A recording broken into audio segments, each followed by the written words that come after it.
Our model and delivery model is moving to that level, and that is important for the water and wastewater infrastructure world. These big, large systems, people think that you could not commoditize them, but with the standardization program that we have underway, there is the ability to inventory systems because of the standard models that we have.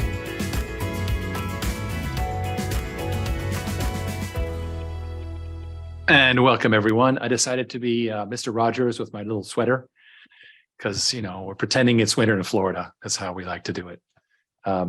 Pretending is good for the soul when it comes to the weather. Anyway, all right, let's get it on. Welcome, everyone. I see everyone's showing up. We're going to have a nice, big audience. What are the new gold? Blue gold, because we had to rebrand. As you know, the new gold was actually registered by someone else, but I actually like this better. This is briefing more memorable. 199. Get down. So that's almost 4 years. It's pretty cool. Water like an oil well is the emerging income asset, and this is a very popular vision. All right, and as usual, our disclaimers. So we are in the news. USA Today has a feature called Reviewed. And so they went into tap water. And for some reason, I've turned into a tap water expert, talking about, yes, tap water is safe to drink thanks to national standards, blah, blah, blah, right? Okay, whatever. Yes, I'd like to say that tap water will not kill you immediately. But there are contamination levels by law, I think, not stringent enough. And I often send people to the ewg.org website under tap water, and they can look up their zip code. And so then it talks about, plastic bottles, filtering, and then boom, here we go. There's the risk of BPA that can leach into the water with the bottles. And then, of course, the problem with these the water dispenser model that you have in offices and homes, that's kind of a lame model too. And then it goes on to discuss other things like home water filtration, actually something called Life Straw, which is interesting. And then it actually suggests we do not reuse plastic water bottles that we buy at the store.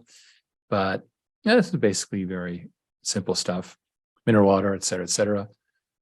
And distilled water, you can drink it. It's not just that it won't taste very good, but that if it has no minerals, it's actually not very healthy. And this got syndicated. It got a lot of pickup in a number of Yahoo, Rosalia Times, IndyStar, App.com, the Daily Journal, the Spectrum. So that's been a good hit. Nice little piece of news. Okay, next week I'm in Atlanta. The mainstream media wants us to start showing up in person again, as opposed to zooming it in. Which I actually like a lot. And so here's the data, February 28th, and we'll be live at 9 a.m. on Fox 5. Of course, for those of you who are not in Atlanta, we will be getting it recorded and playing it on the subsequent next Thursday's briefing. That should be a lot of fun. Okay, now, New to the Street. That's our monthly NASDAQ market site hit. And so, as you know, it's a paid placement, but it's very effective. We're in Newsmax. The one date that I do have is 3:30 p.m. this coming Saturday. And we're recording a special half-hour interview that's going to go directly after it that will go out on multiple social media. So that should be a lot of fun. And then Fox Business and Bloomberg. So, and when I can get a hold of that, I will try and get it recorded. But it'll, we played it last week. It's just kind of cool to see it with all the network banners and so forth. Okay, now, World Water Day, 22 March. So we're going to do another New to the Street segment. There's a very upscale WeWork type place called Noya House, and we're setting up for a major presentation there on the 11th floor.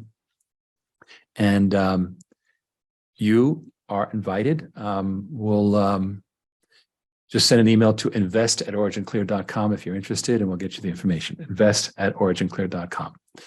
All right. I'll be talking about this more because it's 22 March. So there'll be more links so you can, we'll create a Facebook link or something like that. All right. Quickly, I'm going to play the second part of this because it gets into this very interesting infrastructure story. So let's take a look at this.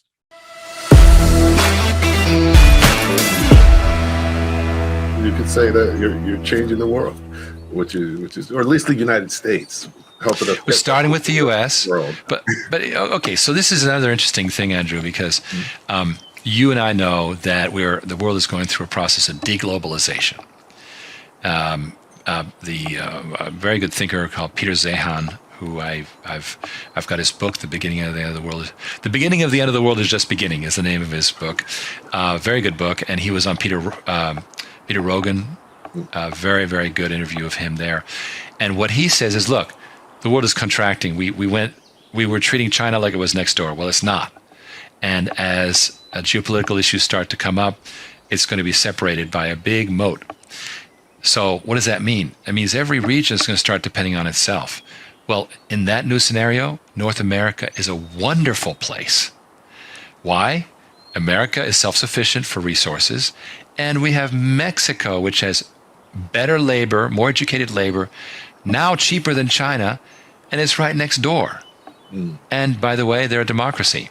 So we have the whole North American continent, and you could argue that it stretches down into Central America eventually, but I'm really talking Mexico, U.S. and Canada are powerhouses. What he says we're going to see is a tremendous resurgence, a renaissance of manufacturing and rebuilding infrastructure in America as we retool to do things ourselves. He says we're going to have an enormous boom. We complained a lot about immigration, but one good thing about immigration is it means that we have a young workforce. And places like China, Russia, Japan, Italy are suffering from an aging workforce, and they don't know what to do about it. Well, we've got a lot of people streaming into America. Not the right way. I'm not going to say it's the right way, but at least it's providing the energy, the power that any country needs, which is youth, right? It needs young people. Well, so here's what I'm getting at. If you're a small business person in America, you are going to see for the next 20 years are going to be unbelievable affluence. Yes, we're going through a recession. Yes, this horrible thing's going to happen to the dollars, all blah, blah, blah. Yes. Be ready for disruption. But in the long scheme of things, I agree with Peter Zeihan that we have a big boom ahead. Our job is to enable that for the critical part, which is demands for water are going to only increase during that period. And we don't want industry and agriculture to keep crowding out people even more at the municipal level. And that's our mission, is to, wait, well, I'm going to pull you off, give you your own thing. You'll be self-sufficient. You'll be super happy. Your contract will be indexed for inflation, so you'll know exactly what your costs are. And the investors investing it get their residuals. Everybody's happy. And it's a brave new world with great new technology. And this time, when we rebuild the water systems of America, they'll be brand new, newer even than Israel's, and we'll be the world leader again. I love that. No, that's excellent. And I think a couple of the things that you mentioned, the deglobalization. I work with a lot of manufacturers here in New Jersey, more of the smaller, medium-sized ones. And one of the guys I work with, he was like, if you can't make money in manufacturing now, you're never going to make money in manufacturing. So it is a good time, and it's already showing up in that space. That's super cool. The biggest challenge is the employees. Wow, you are so right. Not only employees, but good execs, right? Mm-hmm. One of the big problems that I've had that I eventually resolved starting in 2018 was having self-sufficient executives who I didn't have to tell them what to do. Mm-hmm. In fact, I have to be the guy who says, dude, it's Saturday night. Turn off your phone. Go watch a movie with your wife on Netflix. Stop, right? Mm-hmm. They're like all over it. So, but it took a long time, and it's probably the toughest job I have is team building. I couldn't agree more with you. Okay, cool. So that definitely the other thing.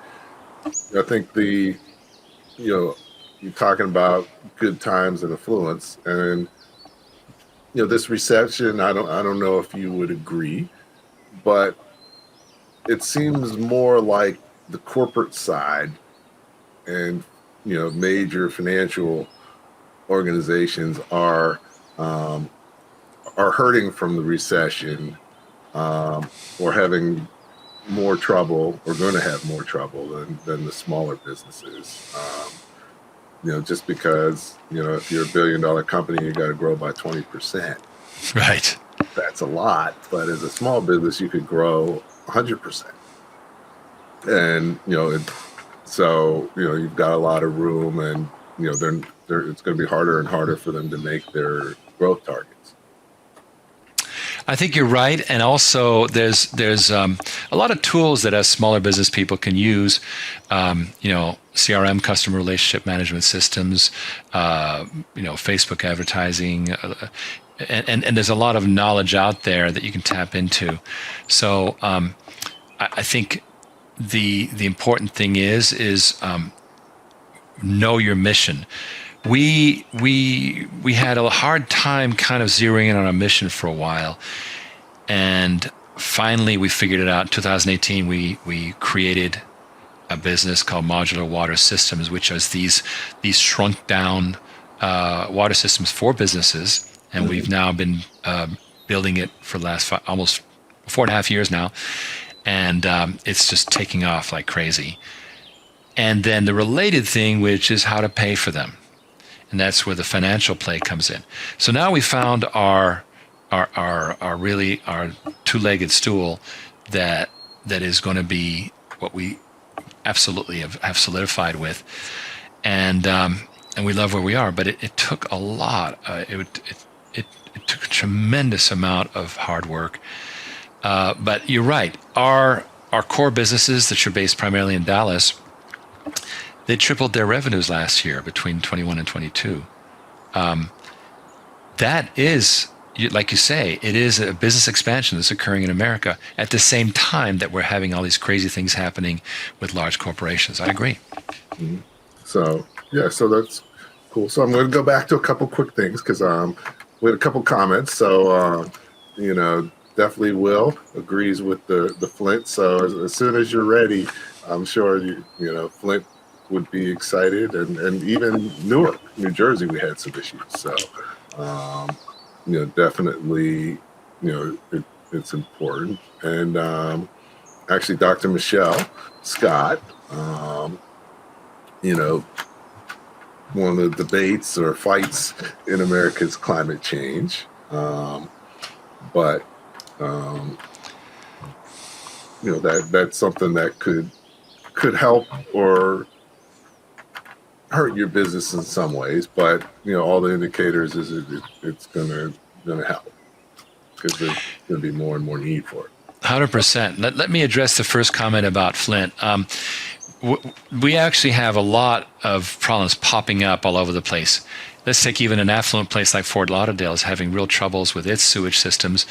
Miami-Dade County is confronted with, and it is, I believe, climate change related. There's rising seawater intrusion into the groundwater, and literally septic tanks starting to fail because they're being drowned out. And so Miami-Dade, when they first developed, they did a very unsatisfactory job of infrastructure, and they allowed about 100,000 septic tanks in the county. And a big percentage of those, of course, are failing, and as a result, they're polluting the groundwater. And their solution is, okay, we're gonna build sewer lines to every one of those locations. Well, that's a $6 billion project, and by the time they're done, it'll be $20 billion, I guarantee you. And it's going to take 20 years and going to tear up all the streets. Well, that's where our technology comes in. Guess what? You can have each of those homes simply swap out the septic tank for a self-contained, what we called black water treatment system, which means black water means the poop. Treat the poop locally, and the residue goes into a sludge tank that gets pumped out once a year. That's a self-sufficient solution that could be implemented with simple rebates, and you'd be done, and you wouldn't be tearing up the streets, right? Take that same solution, and it can be applied anywhere. The problem that Flint has is they're still thinking centrally. I'm not going to be able to change Flint's way of thinking. It's not going to happen. Let's take another example, India.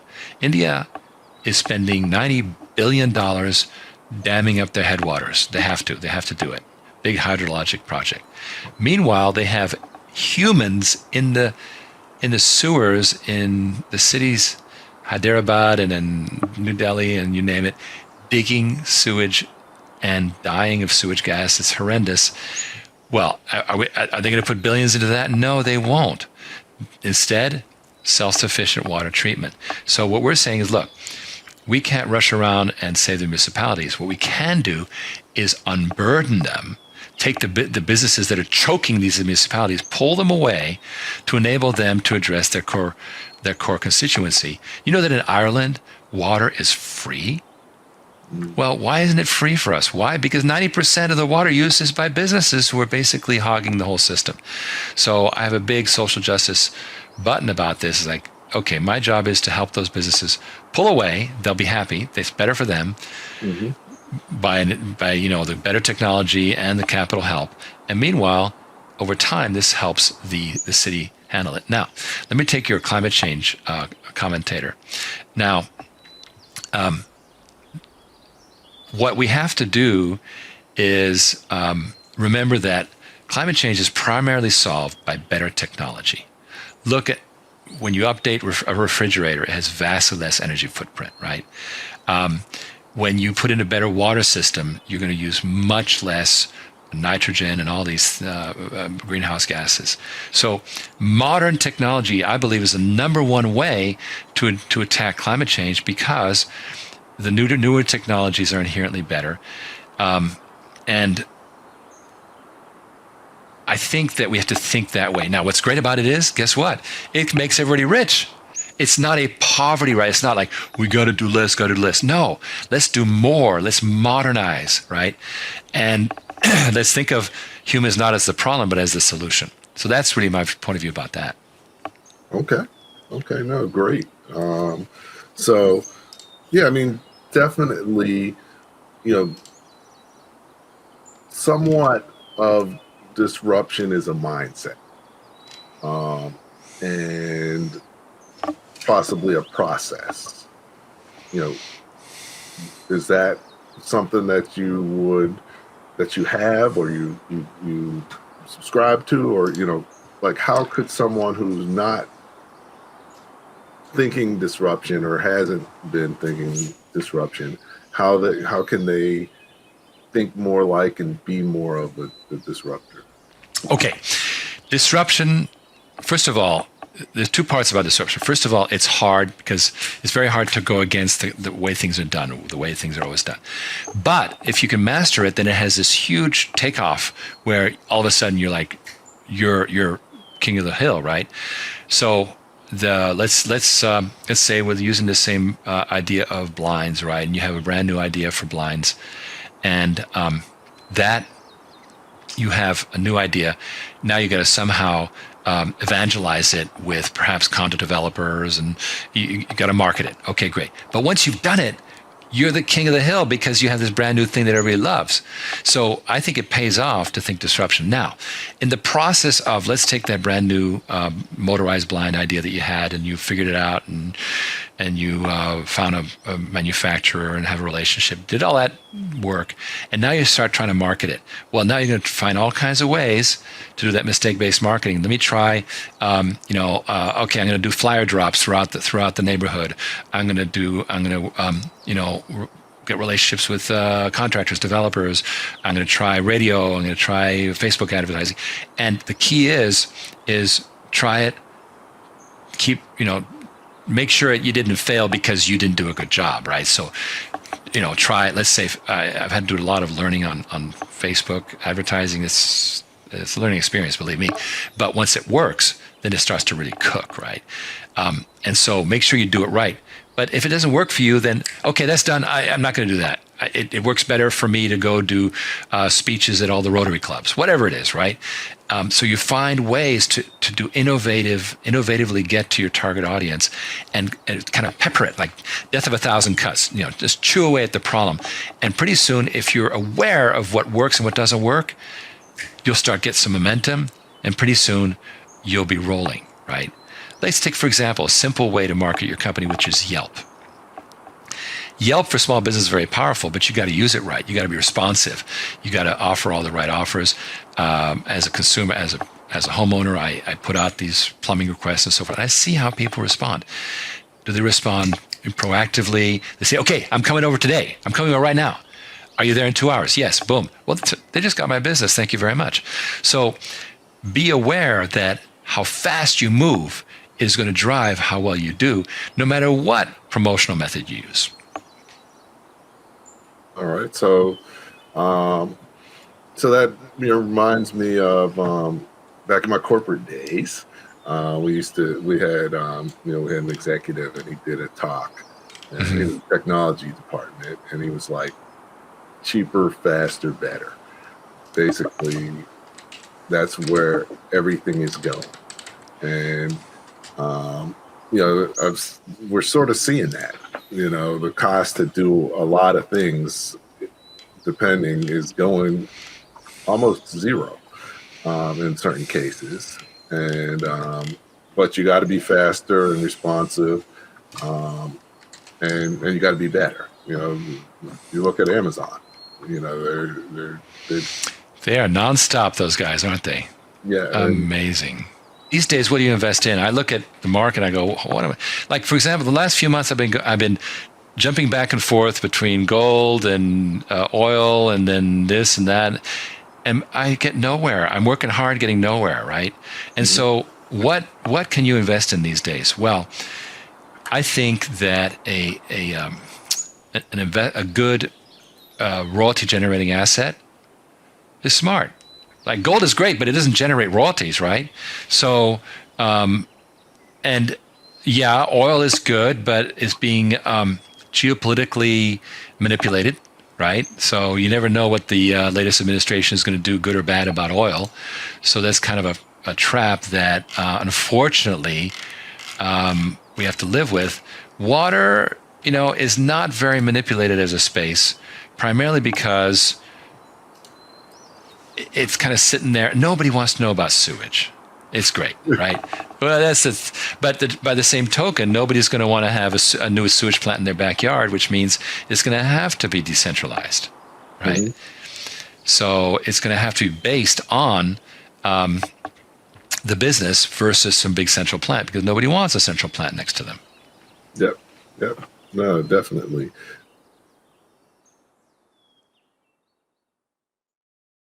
So that's the whole infrastructure story, and we've actually moved on from that because that was shot a little while ago.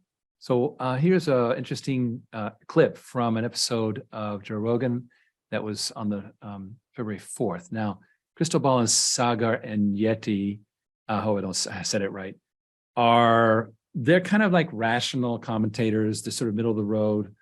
They try to sort of straddle the two sides of the political spectrum.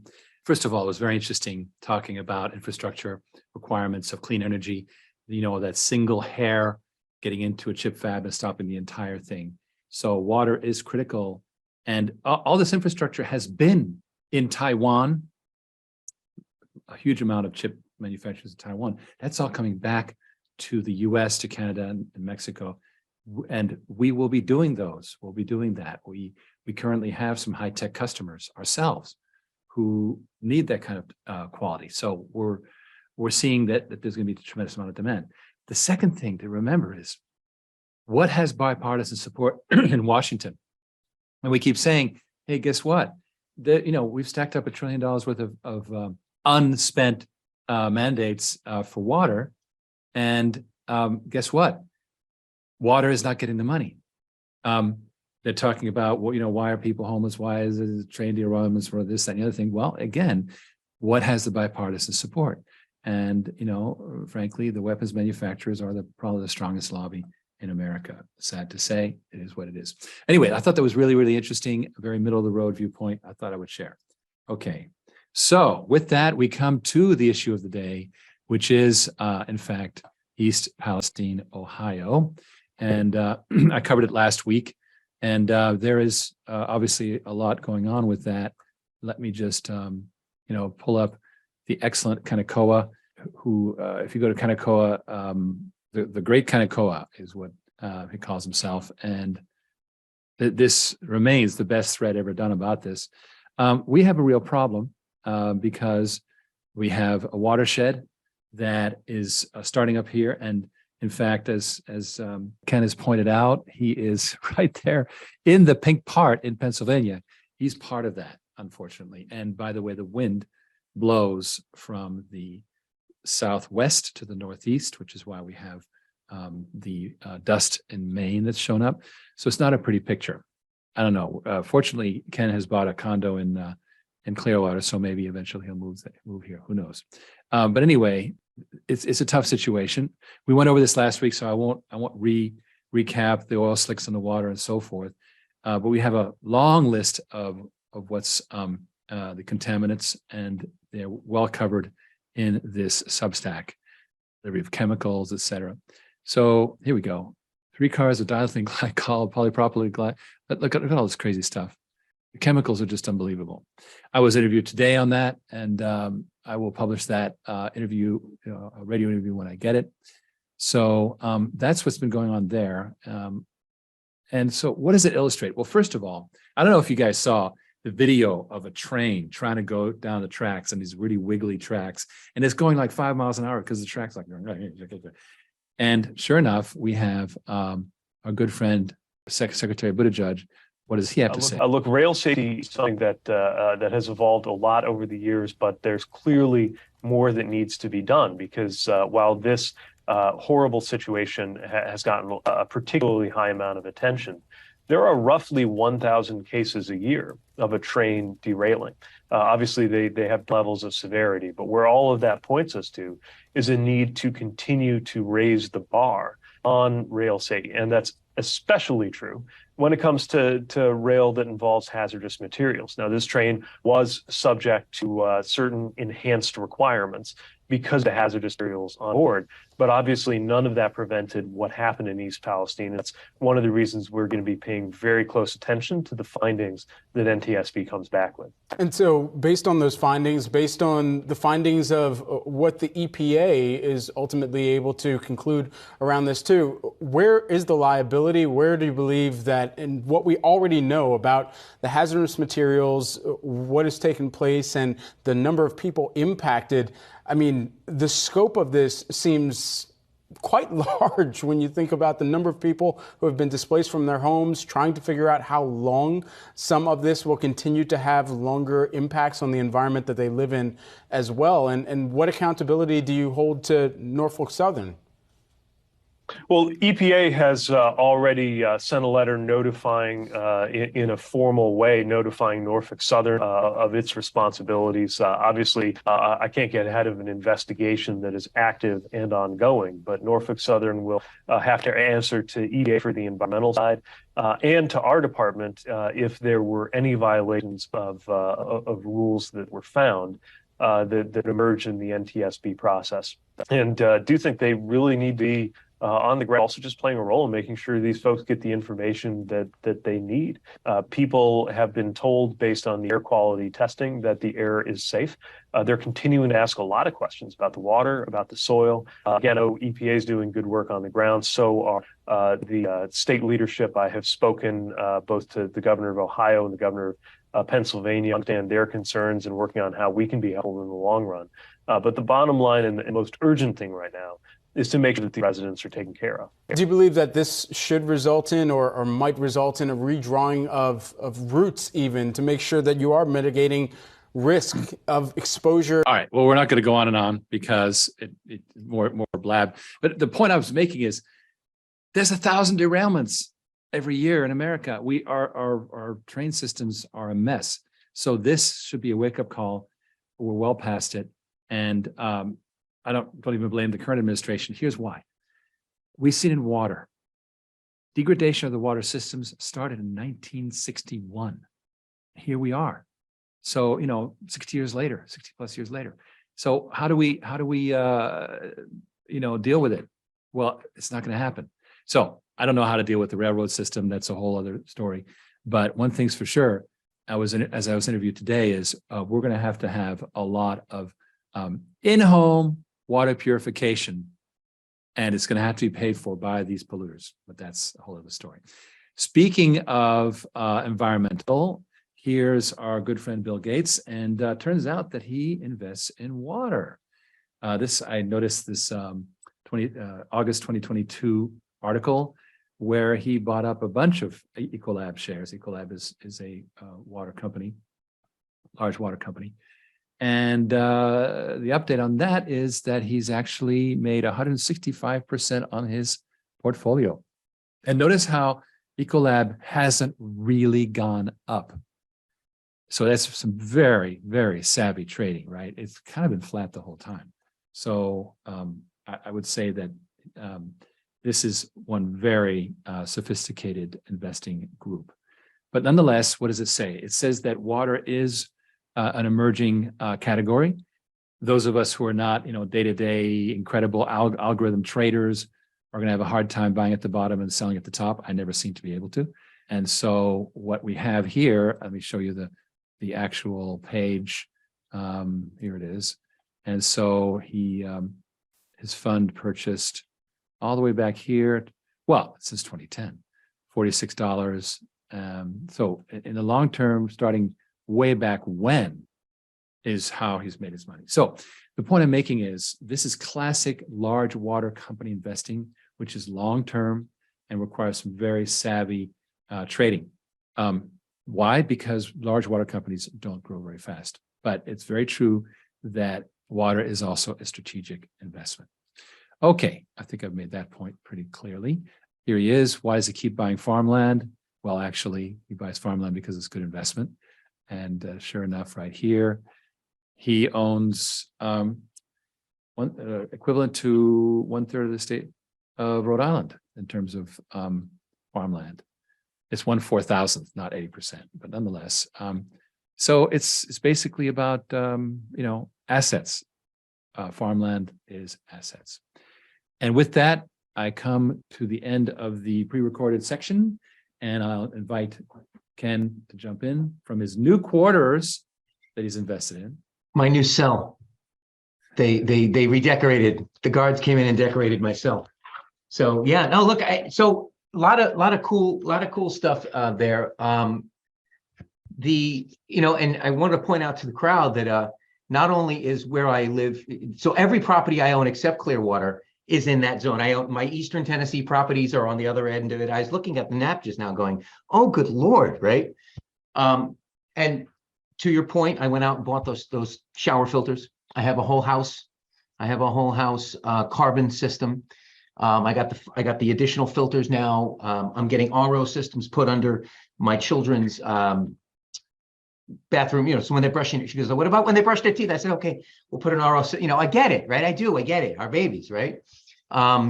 It's the sense of helplessness that you get when you realize your environment's been poisoned. Yep. And these idiots are like, oops. Now, just the water's fine. And to hear these guys go, I'll drink the water. I would be like, okay, I'm going to watch, right? Well, no, they drink the water, but they're not going to drink the water for 8 months, right? Oh, right. They'll drink the water whenever. One time, like no big deal, right? I mean, it's like, I drive through the exhaust from bad exhaust from a truck. But if I'm behind that truck for 3 days, right, it's different. right. So, you could barely taste the vinyl chloride. You could barely taste it. Well, you get the rainbows and it's a little thing. Just a quick comment too about the team building thing. That was interesting also, because you've often said that to me when you had to do everything yourself. You couldn't find an executive that you didn't have to tell what to do. And I would say to our audience today, be careful what you wish for, because here I am. And he's like, I can't tell this guy anything. Well, no, I got to tell you to stop. Turn right. on. I don't dare. Send this guy an article at 11 p.m. or 2 a.m. because I'm commenting on it. Well, no, he goes, what are you doing up? And I go, well, what are you doing up? Right. So it's, misery loves company, right? I have been falling in love with the development of what Peter Zeihan has laid out. And I can't get his name. Glenn Beck called him Zion. I don't know what he calls himself. So I've been calling him Peter Zeihan or Zion. I think it's Zihan. Zihan. Okay. But when he talks about the explosion of America in the next few years, are going to be really tough. There's going to be a lot of inflation as we onshore and build all of this when we create this manufacturing renaissance. I think because you have a 20-year explosion of economic growth behind that, I think that's all news that doesn't give anybody the shivers. What I really enjoy, it's just the serendipitous timing of what we're doing. What we're doing accelerates that economic explosion at the small and mid-sized business level on two fronts. Who's manufacturing these systems inside of our designs? Small to mid-sized manufacturers. It's not going to be America Waterworks, right? It's not going to be Evoquid that just got, it's going to be the smaller, 10 to $100 million company, right? 50 employee company. So imagine their entire pipeline being lifted out of, it's the money, right? The whole pipeline, it's like, okay, go, right? Unbelievable. And then secondly, we're also able to accelerate the explosive growth in the end user. Why? They're no longer saddled with a CapEx, and we're saving the business money. So as an economic driver goes, unleashing the power, the asset power, and the economic power that control of water can give, I think we're only now starting to realize it. It's very early right now, right? And what we are never involved with, I discussed this in that podcast, we're not involved with the municipalities because it's the wrong model completely. What we're seeing is already our revenue is going crazy, right? I showed you the graphs the other day. We're 9 million plus, whereas the year before there were 4 million. So it's already happening. We're already really 24/7 in Dallas and McKinney, Texas, and in Virginia. And we're staffing up as fast as we can. We're just throwing people into it as fast as we possibly can. So there's plenty of business. But the problem with one of these emergencies is that generally you come along and think, oh, so what are you going to donate? It's like, well, actually, we weren't really planning to donate anything. So we'd rather just continue to work with businesses that see the writing on the wall and they have the need. What we're trying to say is we have a growing manufacturing story right now in America, and it needs infrastructure. It's going to need better rail. It's going to need much better safety rules. It's going to need better carriage of chemicals. We're going to have those pipelines all over again because it's so much safer. All these things are going to happen. Nuclear, that I so agree with that couple that was talking about nuclear. Oh my God, it's a scandal that we haven't had a new nuclear power plant since 1974. And you know what I blame? Gosh darn movie, The China Syndrome. Man, did that stop it in its tracks?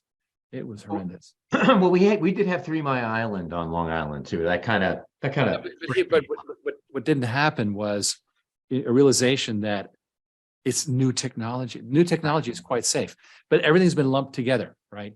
Right. I think that there's been a very poor job of telling the story. Oh, their marketing is terrible, right? Their marketing was absolutely. Plus, I heard a rumor that the oil industry actually underwrites environmental groups to go against nuclear because. Oh, I'm sure, but the nuclear power people ought to hire the marketing people for cigarettes. They're like, here, they kill you, but buy them. And they're like, yeah, cool. I mean, so you have to have that brazenness in your marketing. And no, nuclear is, on whole, probably one of the safest forms of energy. Kind of latching on to something that you had said earlier, Zion describes our growth as it's going to be the greatest economic growth in American history. This is an acute problem generated by the decades of neglect that we've talked about, right?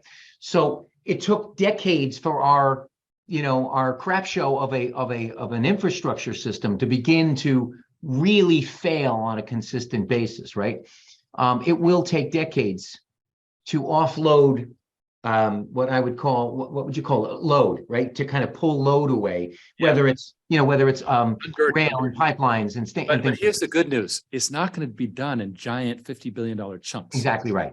It's going to be done $1 million at a time, which is great because you can chew away at the problem and build companies that way. And so that's why I like it so much, this new modern model, which is, hey, let's just, as the new plants get built, For example, we have a good friend who's visiting from Mexico. He's going to be here in early March, and he is super excited about helping with manufacturing in Mexico. He's a manufacturing specialist, and he's also an investor. So he's just an amazing guy, and he gets it. The point I'm making is we're going to have the ability to grow as these new manufacturing plants get put in. We will be specced into it automatically. The problem is an elephant. So there's a saying, how do you eat an elephant? You eat it one bite at a time. And that's what we're actually going to be able to generate over a shorter period of time, much more modest but consistent gains on the problem. We're catching up and gaining on the problem. These big giant systems are okay. The problem is just going to continue to get worse for the 12 years that this thing is being built. And then, okay, the elephant's gone, right? How many disasters occur in that time, right? So our model is it's perfectly suited for the 21st century because it's embracing technology that 10 years ago people didn't understand and really weren't comfortable with. And now they're entirely comfortable with it, which I think, again, there's a little bit of serendipity to the timing on this. The elephant is actually made of Lego blocks, and we're doing so it doesn't have to be a solid elephant. It can be a bunch of Lego blocks strewn around the table. And it's very easy to do one Lego block at a time is another way to look at it. So I think that it's super exciting. So there'll be more next week about the World Water Day event. We're building that fast. Also, I want to let you guys know the Regulation A offering is fully effective. Now, why is it not happening? Very simple. We are testing all the machinery, making sure that things work. And so you will see an announcement this coming week on the Reg A. Actually, I'm going to tell you what's going to happen. We're going to start with the people who are in our databases who've been waiting for so long, and we're going to give them a first crack. That's number one. Number two is we're going to give the people who were in the 2020 Reg A a chance to convert into the new one. I still have to work that out. And meanwhile, in background, we're building for the hard launch of the Reg A going wide, and it's going to be a lot of fun. Very, very cool. So lots of things going on, but the Reg A is official. It's live, and we just have to make sure that the credit cards, all the e-commerce stuff works properly. The proper, they have to do background checks, all that crazy stuff. That's all built in. Thank you, everyone, for sticking around so long, man. You guys and gals all stuck in there. I really appreciate it. As always, we're super excited about what's going on. Keep up the great support, and we are full speed ahead. Thank you, everyone. Have a good night.